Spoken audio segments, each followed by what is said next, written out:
Sebelum lanjut menonton video ini, jangan lupa subscribe dan tekan tanda lonceng notifikasi agar Anda dapat mengikuti terus setiap kiriman video dari saya. Terima kasih. Saudara-saudariku yang terkasih, kita berjumpa lagi. Kembali Anda bertemu dengan saya, Pastor Igo Welerubun MEC, dalam kisah para orang kudus setiap hari. Hari ini tanggal 22 November kita memperingati dua orang kudus di dalam gereja kita, yakni Santa Cecilia, perawan dan martir, dan Santo Filemon, rekan sekerja Santo Paulus. Orang kudus yang pertama, Santa Cecilia, perawan dan martir. Cerita-cerita mengenai Cecilia kurang pasti dan jelas. Dalam buku akta, cerita kuno yang berbau legenda, diceritakan bahwa Cecilia merupakan seorang gadis Roma yang telah menjadi Kristen. Ia merupakan putri bangsawan dari suku bangsa Koisilia, suku terkenal yang menghasilkan banyak pemimpin serta 18 orang konsul untuk Republik Roma pada masa itu. Konon sejak kecil ia telah berikrar kepada Allah untuk hidup suci murni dan tidak menikah. Namun ketika dewasa, orang tuanya mempertunangkan dia dengan Valerianus, seorang pemuda yang berhati mulia dan jujur, tapi masih kafir. Sebagai anak yang sudah menjelang dewasa, ia cukup bijaksana menghadapi ulah orang tuanya. Ia tidak menolak kehendak orang tuanya, kendati pun dalam hatinya ia terus berupaya mencari jalan bagaimana cara ia tetap mempertahankan ikrar kemurniannya. Ia yakin bahwa Tuhan yang Maha Kuasa akan membantu dia dalam mempertahankan niatnya yang baik itu.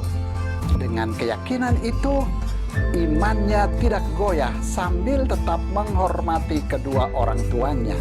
Ketika hari perkawinannya tiba, Cecilia mengikuti upacara sambil berdoa dan menyanyikan lagu-lagu rohani.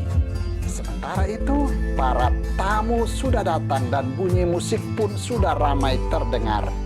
Seusai pesta perkawinan, ia bersama Valerianus memasuki kamar mereka sebagai suami istri. Dengan berani, Cecilia berkata kepada suaminya Valerianus, "Valerianus, aku mau menceritakan kepadamu suatu rahasia pribadi. Aku mohon engkau mendengarkannya dengan sepenuh hati dan tetap menerima aku sebagai istrimu. Engkau harus tahu bahwa aku mempunyai seorang malaikat yang selalu menjaga aku. Jika engkau berani menyentuh aku sebagaimana biasanya dilakukan oleh suami istri yang sudah menikah secara resmi, malaikat itu akan marah dan engkau akan menanggung banyak penderitaan. Namun jika engkau menghormati keperawananku, maka malaikat pelindungku itu akan mencintai engkau sebagaimana ia mencintai aku." Kata Valerianus, "Tunjukkanlah malaikat itu kepadaku. Jika ia berasal dari Tuhan, maka aku akan mengikuti kemauanmu."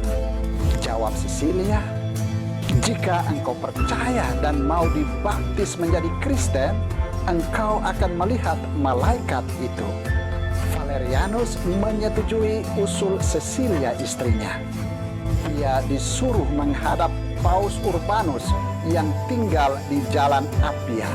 Di sana ia mengalami suatu penampakan ajaib dan mendapat pengetahuan iman, lalu bertobat dan dipermandikan oleh Paus Urbanus. Ketika ia kembali ke rumah, ia mendapati Cecilia sedang berdoa didampingi seorang malaikat yang membawa 2 mahkota bunga untuk Cecilia dan Valerianus.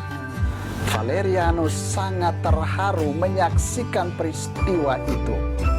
Dengan itu, apa yang dikehendakinya terpenuhi.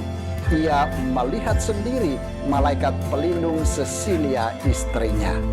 Pada waktu itu, Kaisar Roma Diokletianus sedang giat mengejar dan menganiaya umat Kristen. Dengan rajin, Sisilia dan Valerianus setiap hari menguburkan jenazah orang-orang Kristen yang dibunuh. Valerianus kemudian tertangkap dan dihukum mati bersama adiknya dan seorang tentara Romawi yang bertobat. Tidak lama kemudian, Sisilia juga ditangkap dan diadili. Ia menolak dengan tegas bujukan para penguasa. Maka ia disiksa dengan bermacam-macam cara, tetapi semua itu sia-sia saja. Akhirnya lehernya dipenggal dan dia wafat sebagai martir Kristus pada tahun 230. Keberaniannya menghadapi kemartirannya membuat Sisilia tampil sebagai contoh gadis Kristen sejati yang menjadikan hidupnya suatu madah pujian bagi Tuhan. Ia dengan tegas dan gembira memilih keperawanan dan lebih senang mati daripada menyangkal cinta setianya kepada Kristus. Kemartirannya membuat banyak orang Roma bertobat dan mengimani Kristus. Dalam abad kelima, di Roma didirikan sebuah gereja basilika untuk menghormatinya, dan devosi-devosi rakyat segera mengangkatnya sebagai pelindung paduan suara dan musik gerejawi. Orang kudus kedua yang juga kita peringati pada tanggal 22 November, yakni Santo Filemon, rekan sekerja Santo Paulus. Filemon, yang berarti yang mengasihi, adalah kawan dan teman sekerja Santo Paulus di Kolose, Turki. Ia seorang Kristen yang kaya raya di dalam jemaat Kolose. Rumahnya sering digunakan untuk merayakan Ekaristi Kudus. Ia mempunyai seorang budak bernama Onesimus. Karena suatu masalah, Onesimus lari ke Roma. Di sana ia ditobatkan oleh Paulus. Setelah itu ia diutus kembali kepada Filemon dengan sepucuk surat pengantar dari Paulus. Surat itulah surat Filemon yang diakui juga sebagai salah satu surat pastoral dalam kitab Perjanjian Baru. Surat Filemon digolongkan ke dalam kelompok surat dari penjara. Di dalamnya Paulus meminta Filemon agar menerima kembali Onesimus. Paulus berharap untuk mempertahankan Onesimus selaku pengantar. Konon Filemon yang dikenal sebagai dermawan ini menjadi uskup dan mati sebagai martir.